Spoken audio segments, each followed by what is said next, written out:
ಇವತ್ತು ಏನು 160 ಸ್ಟೇಟ್ಮೆಂಟ್ ಕೊಟ್ಟಿದ್ದಾರೆ. ನನ್ನ ಪ್ರಕಾರ ಇದೆಲ್ಲೋ ಒಂದು ಕಡೆ ಕಾನೂನ ದುರುಪಯೋಗ ಅಂತ ಹೇಳಿದ್ರು ಕೂಡ ತಪ್ಪಾಗಲ್ಲ. ಯಾಕಂದರೆ ಅವ್ರು ಹೋಗಿರೋದು ಪರ್ಸನಲ್ ಒಂದು ಊಟಕ್ಕೆ ಅಂತ ಅಷ್ಟೇ ಹೋಗಿರೋದು. ವೈಯಕ್ತಿಕವಾಗಿ ಯಾರು ಎಲ್ಲಿ ಬೇಕಾದ್ರೂ ಎಷ್ಟು ಗಂಟೆಗೆ ಬೇಕಾದ್ರೂ ಊಟ ಮಾಡ್ಬೋದು.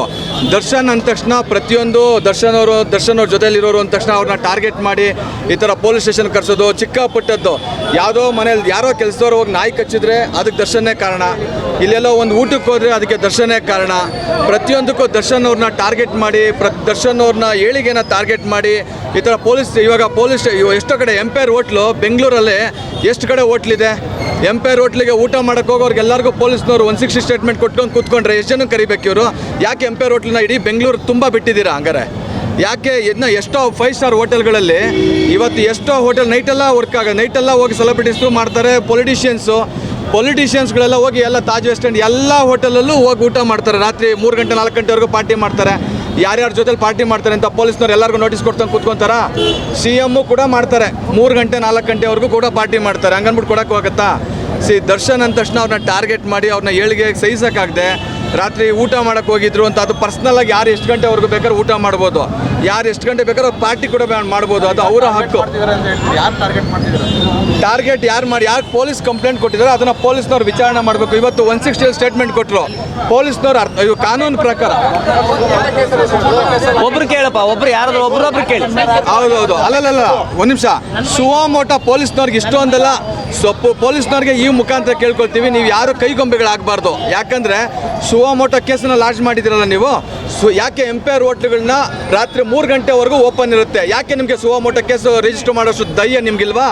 ಶಕ್ತಿ ನಿಮ್ಗಿಲ್ವಾ? ಯಾಕೆ ದರ್ಶನ್ ಹೋಗಿ ಊಟ ಮಾಡಿದಂಥ ಹೋಟ್ಲನ್ನ ಟಾರ್ಗೆಟ್ ಮಾಡ್ತೀರಾ? ಸೊ ನಿಮ್ಗೇನೋ ಒಂದು ಅಲ್ಲಿಂದ ಏನೋ ಆಗಬೇಕಾಗಿತ್ತು, ಆ ಒಂದು ಜೆಟ್ಲಾಗ್ ಹೋಟ್ಲಿಂದ ಓನರ್ ನಿಮ್ಗೇನೋ ಕೊಟ್ಟಿಲ್ವಾ? ಅದಕ್ಕೋಸ್ಕರ ನೀವು ಕೇಸನ್ನು ಬುಕ್ ಮಾಡಿದ್ದೀರಾ ಅಂತ ನಮ್ಮ ಪ್ರಶ್ನೆ. ಯಾವುದು ಲಾಯರಾಗಿ ನನ್ನ ಪ್ರಶ್ನೆ. ಜೊತೆಗೆ ದರ್ಶನ್ ಹೋದಾಗಲೇ ಇದು ಮಾಡಬೇಕಾ? ಯಾಕೆ ದರ್ಶನ್ ಅವ್ರು ತೊಂದರೆ? ಇವಾಗ 160 ನೋಟಿಸ್ ಕೊಟ್ಟಿದ್ದೀರಾ. 160 ಕ್ಲಾಸ್ 2 ಏನು ಹೇಳುತ್ತೆ? ಇಲ್ಲಿ ಆಗಕ್ಕಂಥ ತೊಂದರೆ, ಖರ್ಚು ವೆಚ್ಚಗಳು ಪ್ರತಿಯೊಂದನ್ನು ಇವರೇ ಭರಿಸಬೇಕು ಅಂತ ಹೇಳುತ್ತೆ. ಹಂಗಾರೆ ನೀವು ಇವಾಗ ಬಂದು ಹೋಗೋ ಸೆಕ್ಯೂರಿಟಿಗೆ ಸಂಬಂಧಪಟ್ಟ ಎಲ್ಲ ಖರ್ಚು ಪೊಲೀಸ್ನವ್ರು ಕೊಡ್ತೀರಾ? ಸರ್ಕಾರದಿಂದ ಕೊಡ್ತೀರಾ? ಕೊಡಲ್ವಲ್ಲ. ಎಷ್ಟು ಬ್ಲಾಕ್ ಆಯಿತು, ಎಷ್ಟು ಜನಕ್ಕೆ ತೊಂದರೆ ಆಯಿತು, ಮೀಡಿಯಾದವ್ರಿಗೆ ಎಷ್ಟು ತೊಂದರೆ ಆಯಿತು, ಇಲ್ಲಿ ಬಂದು ಎಷ್ಟು ಜನ ನಿಂತ್ಕೊಂಡ್ರಿ, ಎಷ್ಟು ಜನ ಟೈಮ್ ವೇಸ್ಟ್ ಆಯಿತು. ಸೊ ಇದಕ್ಕೆಲ್ಲ ಕಾರಣ ಯಾರು? ಒಂದು 160 ನೋಟಿಸ್ ಓಕೆ, ಅಥವಾ ನಾವು ಭಾಳ ಸ್ಟ್ರಾಂಗ್ ಆಗಿ ನಾವು ತುಂಬ ಚೆನ್ನಾಗಿ ಕೆಲಸ ಮಾಡಿಸ್ತಾ ಇದ್ದೀವಿ ಅಂತ ತೋರಿಸ್ಕೊಳ್ಳೋದಕ್ಕೋಸ್ಕರ ಈ ನೋಟಿಸ್ ಕೊಟ್ರಾ ಅಂತ ಪೊಲೀಸ್ ಡಿಪಾರ್ಟ್ಮೆಂಟ್ ಅವ್ರು ಕೂಡ ನಾವು ಕೇಳ್ತೀವಿ. ಏನಿದೆ ಇದರ ಅರ್ಥ ಸರಿ ಇಲ್ಲ. ಯಾಕಂದರೆ ದರ್ಶನನ್ನ ಟಾರ್ಗೆಟ್ ಮಾಡೋದು, ಅವ್ರನ್ನ ಎಷ್ಟು ನೀವು ಟಾರ್ಗೆಟ್ ಮಾಡ್ತೀರಾ ಅಷ್ಟು ಅವ್ರ ಮೇಲಕ್ಕೆ ಹೋಗ್ತಾರೆ.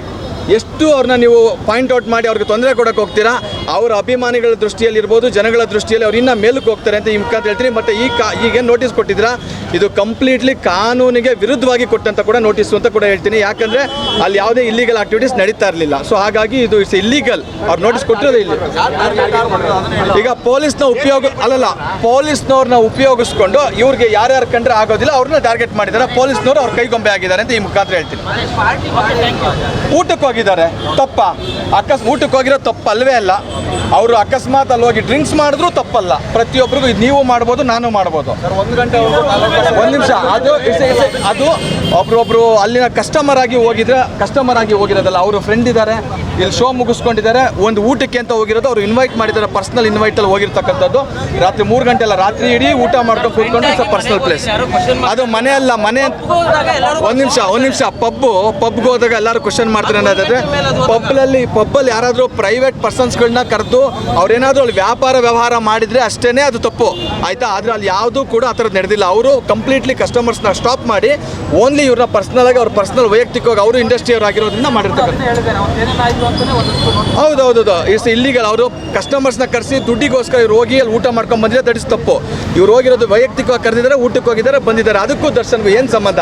ನೀವು ಹಾಗೂ ಅವ್ರು ಏನಾನ ಇದು ಮಾಡಬೇಕು ಅಂದರೆ ಅವ್ರು ಹೋಗಿ ಎನ್ಕ್ವೈರಿ ಓನ್ಲಿ ಆ ಹೋಟೆಲ್ ಅವ್ರನ್ನ ಮಾಡಬೇಕಿತ್ತು, ದರ್ಶನ್ನ ಟಾರ್ಗೆಟ್ ಮಾಡೋದಲ್ಲ. ಸೊ ಇದೇ ಥರ ಪ್ರತಿಯೊಂದು ತಪ್ಪು. ನಾವು ಹೇಳಿದ್ನಲ್ಲ, ತಾಕತ್ತಿದ್ರೆ ಇದೇ ಒಂದೇ ಪ್ರಶ್ನೆ. ನಿಮಗೆ ತಾಕತ್ತಿದ್ರೆ ಅದು ಯಾರು ಬೇಕಾದ್ರೂ ಆಗ್ಬೋದು, ಪೊಲಿಟಿಷಿಯನ್ಸ್ ಆಗ್ಬೋದು, ಪೊಲೀಸ್ನವ್ರಿಗೆ ಆಗ್ಬೋದು. ನಿಮಗೆ ತಾಕತ್ತಿದ್ರೆ ಎಂಪೈರ್ ಹೋಟೆಲ್ ಸ್ಟಾಪ್ ಮಾಡಿಸಿ.